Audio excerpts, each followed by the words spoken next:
सरबराह PDM मौलाना फजलुर रहमान का कहना है कि पीपल्स पार्टी और नून लीग दोनों ही एक ही पॉलिसी पर काम कर रही हैं। हवाई रास्ते से तिजारत के लिए चीन ने गवादर में एयरपोर्ट बनाया। कहा कि चीन ने पाकिस्तान में बेशुमार शोबों में दिलचस्पी जाहिर की।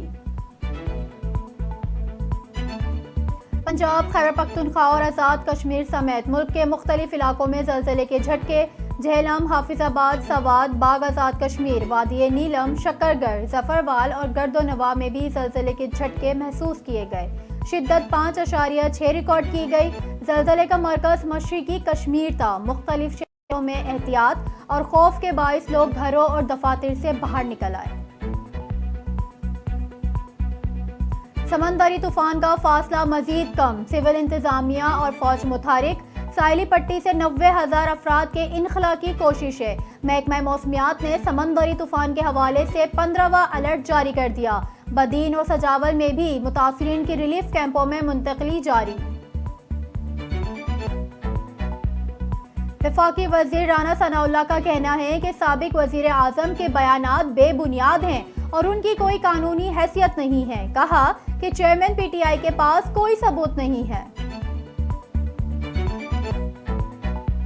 वफाकी वजीर श्री रहमान का कहना है कि समंदरी तूफान बायपर जोए भारत से पाकिस्तान की तरफ रुख कर चुका है। हुकूमत ने शहरियों को महफूज रखने के इक़दामात का आगाज कर दिया है।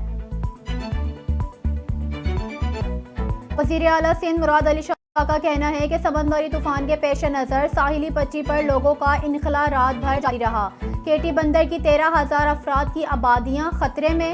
3,000 अफराद को रात भर मुंतकिल किया गया। वज़ीर आला सिंध की अवाम से इंतजामिया से ताउन की अपील।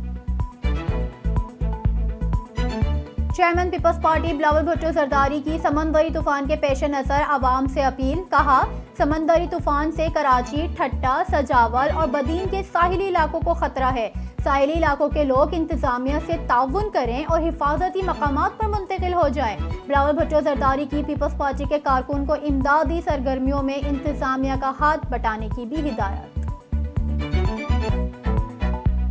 सूबाई हुकूमत समंदरी तूफान की मुसलसल मॉनिटरिंग कर रही है। क्लाउड ब्रास्ट के खदशात हैं।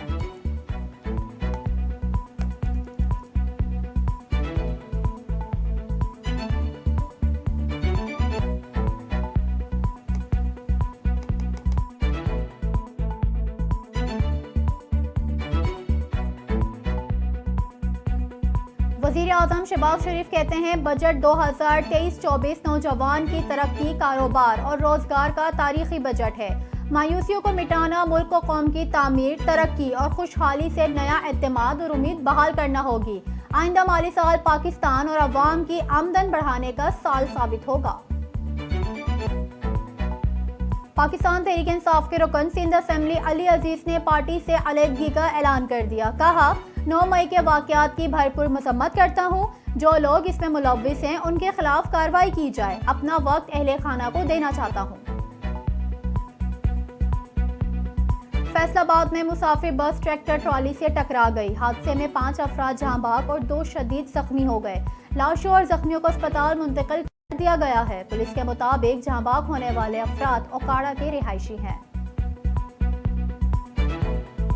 आलमी मार्केट में तेल की कीमत में गैर मामूली कमी, तकरीबन $3 फी बैरल तक गिर गई। बेरेंट खाम ऑयल के सौदे और $2.95 कमी के बाद $71.84 फी बैरल में तय हुए। शुमाली वज़ीरिस्तान में सिक्योरिटी फोर्सेस और दहशतगर्दों के दरमियान शदीद फायरिंग का तबादला। एक दहशतगर्द हलाक और 2 जख्मी हो गए। दहशतगर्दों के कब्जे से असलहा, गोला बारूद बरामद। ISPR के मुताबिक हलाक दहशतगर्द सिक्योरिटी फोर्सेस और मासूम शहरियों के खिलाफ दहशतगर्दाना कार्रवाइयों में सरगर्म थे। पाकिस्तान दोबारा टेक ऑफ करेगा, घबराने की जरूरत नहीं है। वजीर खजाना इसहाक जार कहते हैं इस वक्त आलमी सूरत हाल में भी ब्लॉक्स बने हैं। हमें इस मुल्क को दोबारा मुश्किलात से निकालना होगा। अगले साल महंगाई का हदफ 21% है। निगरां वजीर इत्तलात पंजाब आमिर मीर कहते हैं कासिम के अब्बा का ताज़ा झूठ बेनकाब हो गया। अब्दुल रहीम की हालत खतरे से बाहर है। बोले, कासिम के अब्बा ने 9 मई के वाकयात में भी 25 अफराद मारे जाने का गलत दावा किया था, वो अब भी झूठ बोल रहे हैं। लाहौर की इंसदाद दहशतगर्दी की अदालत ने अस्करी टावर जलाओ घराव के मुकदमे में असद उमर को शामिल तफ्तीश होने का हुक्म दे दिया। अदालत ने साबिक वफाकी वजीर की अबूरी जमानत में 30 जून तक तोसी कर दी। असद उमर ने जमानती मचलके जमा करवा दिए। और सूबाई वजीर सईद गनी का कहना है कि कराची ने पीपल्स पार्टी को अक्सरियत दी है और इंशाअल्लाह मेयर भी पीपल्स पार्टी का ही होगा। जमात इस्लामी मेयर का ओहदा हासिल करने के लिए कराची को नफरत और लासानियत की आग में झोंकना चाहती है। कहा कि पीपल्स पार्टी ने कराची से नफरत और तकसीम की सियासत का खात्मा किया है।